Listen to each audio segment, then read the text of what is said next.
Okay, here we have it. It kind of went a little bit askew, but that's okay. Sometimes that happens. Sometimes when I crimp a reed in, it crimps in perfectly. Sometimes it moves a little bit. That's okay. I've got a bigger gap on this side, so I'm going to crimp it further up here. I'm just going to move this in by staggering this in the vise. I'm going to put this leg against here and the back side of it against here, and it's going to move in the bottom of the inside of my arm. This is another area where I spend a ton of time on harps. Yeah, I move both of them in. Now I'm going to clamp it here just a tad above the base. And we're going to move it out using our same scrap off the belt and our pair of pliers here. Maybe. Kind of awkward because I'd be normally standing where that camera is. Closer. Stand over here. Open it back up.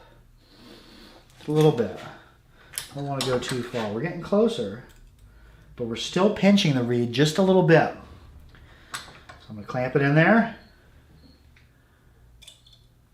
I'm going to pull back on it.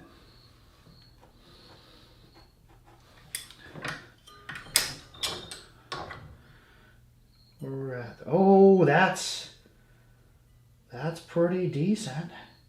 Need the top to move in just a little bit, so I'm going to slide it down. I'm just going to push on the top.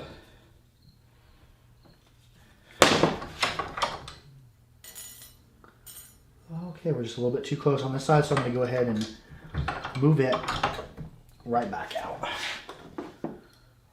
Little pull, little adjustments. We don't need to be getting too crazy with things right about now. A little bit further down so I can move the bottom out. We're a little bit close on there. Yep. Come on, meow. Eventually, when I get my more expensive Wilton vise, I'm going to be making brass jaws for it because they grip a little bit better. These polyethylene do really come in handy when you're working with a totally finished harp. They won't mar anything, but they can be just a tad bit slick. Okay, now that we've got our reed centered about where I want it, if we look at the reed, it's just a little bit offset of our arms. So I'm going to go ahead and move my arms to where I'm straight and plumb with that.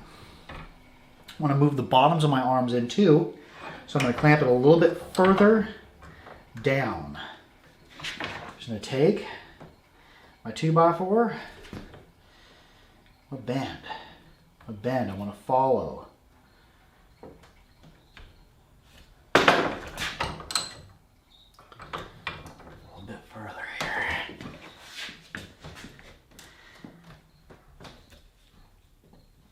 It even with the reed.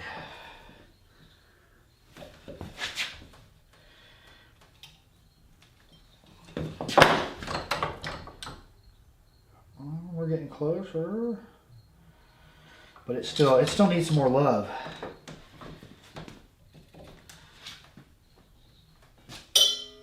Bend it past it. Get my bottoms even and true.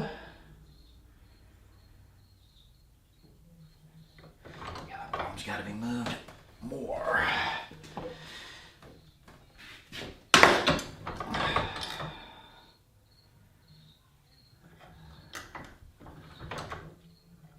Move the bottom of you too. Another area that takes me a long time in building a harp. Final adjustments.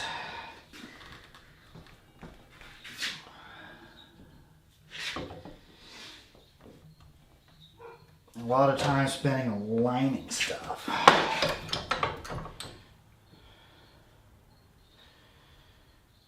Getting closer. Now my bottoms of my decks are aligned with the reed. I'll clamp it a little bit further up and I'll adjust the tops. And it's kind of hard to explain this without seeing it.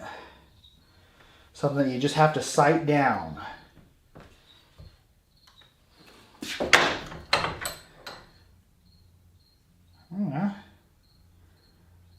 Good. Now if you look, I'm sitting dead flat with my reed, Got a little bit more adjustment to do on the inward.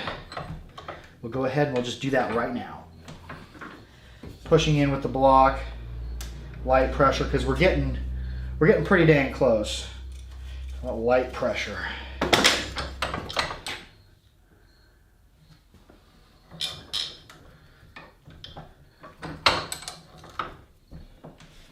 I could make a whole video just about aligning harps. Lots of grunting and me breathing heavy the whole time. That's what the video be. Just, lining harps. Oh, we're getting close now. And at this point, I don't go paper thin with my gaps, because I'll be heat treating it later, and that's going to close the gaps as well as the stress of the bends releases from the heat. There we go.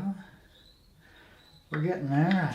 One alignment issue. Got one arm that's just a little bit out of true, and it's kind of hard to see. A little bit in. I've gotten a lot better at aligning these harps too. It's seeing what's actually there. It's not just listening to the harp, but you can actually sight down and you can see when you're true with them. Okay, we're sitting pretty decent there. I can go a little bit tighter with the gas, but I don't want to yet. Okay, what next we're gonna do is I'm gonna make sure my trigger is the length that I want it, 2.5, and I'm at 2.5 centimeters, 25 millimeters. I'm at 26 millimeters, that's highly livable. So what we're gonna do here is, my trigger's still sharp. I don't want my trigger to be sharp. I want it to be polished, smooth. So we're gonna take our pickle jar with our water in it. And yes, the water does look a little bit dingy. That's because there's metal filings and stuff in there. I'm gonna take my cylinder bore hone. This is a coarser one. I'm gonna file up and down this. Just take that sharpened edge right off there. Do a little bit of work to the tip. Kind of round it.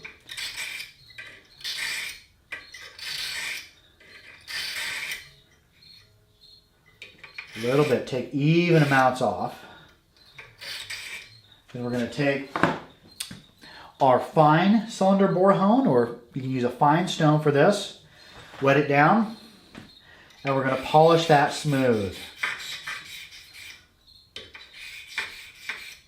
Polish the tip smooth. And one other aspect I do, turn so you can see a little bit better, is the area right inside of the deck, right here, that's the area where the knee bend is going to be made.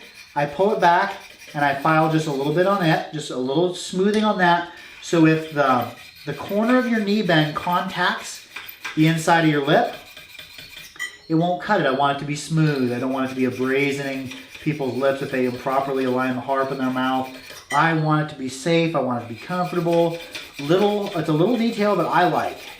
Some harps you get, they're razor sharp on the inside of the knee bend and they will draw blood on you. I don't like that. I also cut some little reliefs here so the end of the harp isn't so much like a scissor. If you get that knee bend up against your lip, it doesn't pinch you. Yeah, make sure this is all nice. A little bit more water, we're drying out. Make sure this is all nice and smooth.